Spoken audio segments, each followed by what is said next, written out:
Mereka merasa dirinya benar, ya sudah. Besok-besok akan terbukti oleh bangsa ini sendiri kok. Sosok mantan Presiden keempat Indonesia, Gus Dur, tak pernah hilang dari pemberitaan. Raganya memang telah pergi, tapi jiwanya selalu hidup sepanjang masa. Segala pernyataan yang telah ia ucapkan di masa lalu terdengar tak masuk akal. Namun lihatlah, statement mendiang seolah jadi momok menakutkan karena terjadi tak disangka. Apakah benar Gus Dur mampu menerawang hal di masa depan? Benarkah masih ada ucapan beliau yang diprediksi akan jadi kenyataan? Simak ucapan sakti Gus Dur yang terbukti nyata.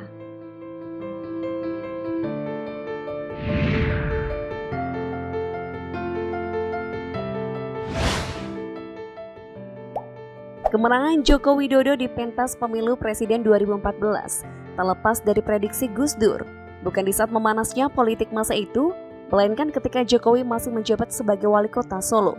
Husein Syifa, koordinator Gus Dur Jawa Tengah, berdialog bersama Kiai Haji Muslim Rifai alias Bahlim dan Jokowi yang baru 6 bulan menjabat sebagai wali kota Solo. Ia menyampaikan apa yang dikatakan Gus Dur soal nasib Jokowi. Hingga kini Jokowi sedang menjalani periode kedua kepemimpinannya.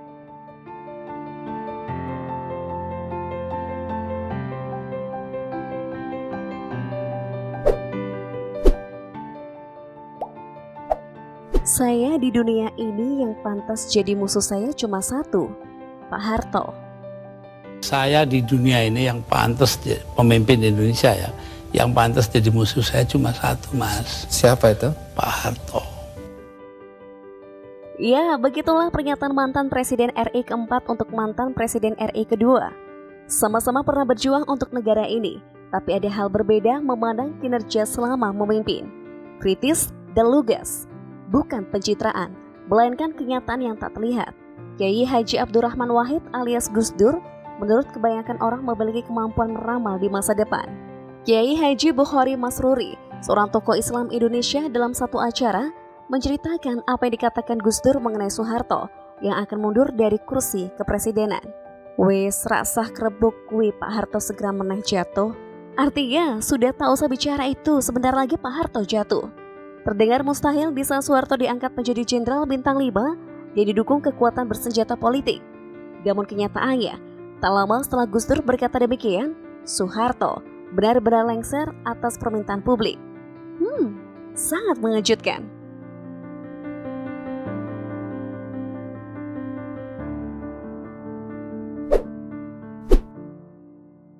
Bukan lagi cerita dari tokoh Islam Indonesia.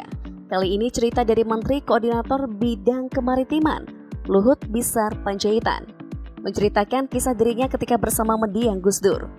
Gus Dur pernah mengatakan bahwa jika Luhut tidak perlu berangkat ke luar negeri untuk jadi duta besar, sebab Gus Dur sebentar lagi akan jadi presiden. Tertawa geli mendengar celotehannya, Luhut tetap terbang menjadi duta besar. Namun apa yang terjadi? Hanya beberapa bulan kemudian Luhut dibuat kaget melihat nama Gus Dur berada di antara kandidat calon presiden di pemilu 1999. Gus Dur malah terpilih sebagai presiden tahun 1999.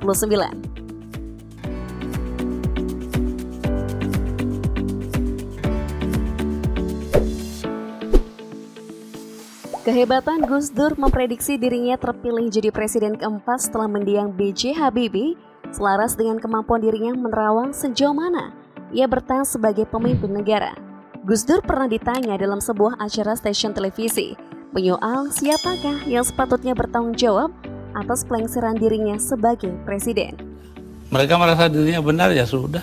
Besok-besok akan terbukti oleh bangsa ini sendiri kok. Dengan santainya Gus Dur hanya menjawab bahwa besok-besok akan terbukti oleh bangsa ini sendiri.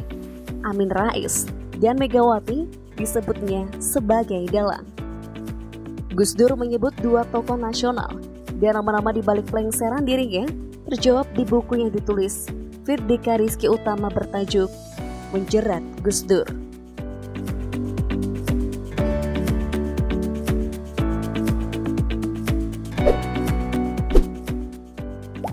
Sebagai orang yang pernah memimpin bangsa, Gus Dur tentu tahu betul bagaimana kondisi pemerintahan beserta kerja mereka dalam mengemban amanah. Ketika Gus Dur diminta pertanggungjawaban oleh DPR di hadapan wakil rakyat, Ia dengan berani dan tegas mengatakan bahwa DPR seperti taman kanak-kanak. Dikira candaan, keadaan sekarang justru banyak menyebut DPR demikian. Mengapa? Sebab kegiatan jalan-jalan sudah ramai dilakukan. Kunjungan kerja bahkan tampak seperti anak kecil yang sedang liburan. Meski banyak anggota DPR yang tersindir, tapi tak sedikit juga loh yang setuju dengan ucapan nyeleneh Gus Dur. Kamu setuju juga kah?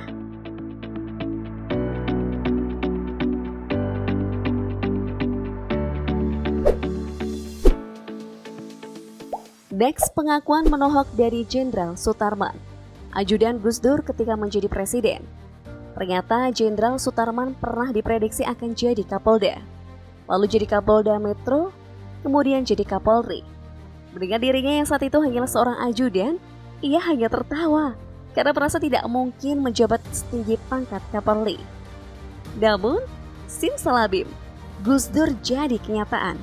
Semua yang dikatakan mantan atasannya itu benar terjadi kepadanya. 23 Oktober 2013, Sutarman dilantik menjadi Kapolri oleh Presiden Susilo Bambang Yudhoyono.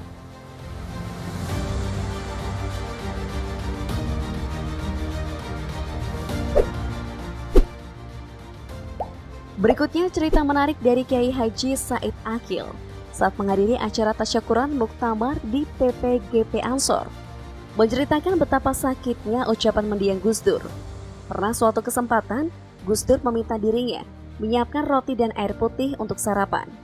Kemudian ingin agar Kiai Haji Said membacakan kitab Ihya Ulumuddin. Baru saja 2 paragraf dibacakan, Gus Dur malah tertidur pulas.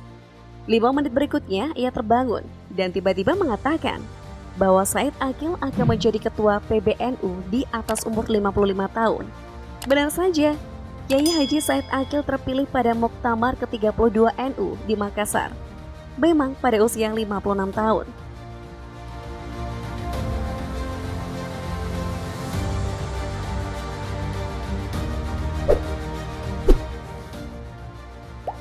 Prediksi Gus Dur yang sempat disepelekan di luar dari pemerintahan, yakni ketika ia menyebut skor Brazil dan Skotlandia Piala Dunia 1998. Iya, mantan Presiden Republik Indonesia ini memang sangat menyukai sepak bola.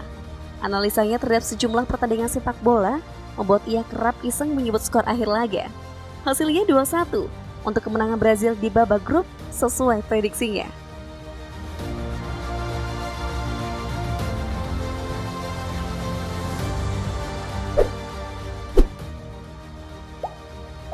Prediksi nyeleneh yang paling sulit dipercaya namun nyata di depan mata adalah soal kematian.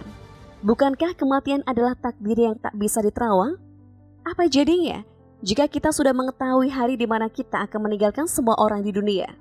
Beberapa hari sebelum wafat di ruang ICU, mengutip berbagai media, Gus Dur berpesan kepada Profesor Soehardi, seorang guru besar UGM, sekaligus mantan dirjen di Departemen Kehutanan era Presiden Gus Dur.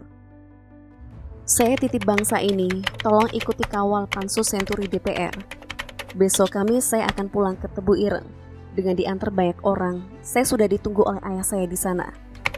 Lama setelahnya ia berpulang ke Rahmatullah, 30 Desember 2009. Wallahu a'lam bishawab. Entah ia peramal beneran atau sebuah kebetulan.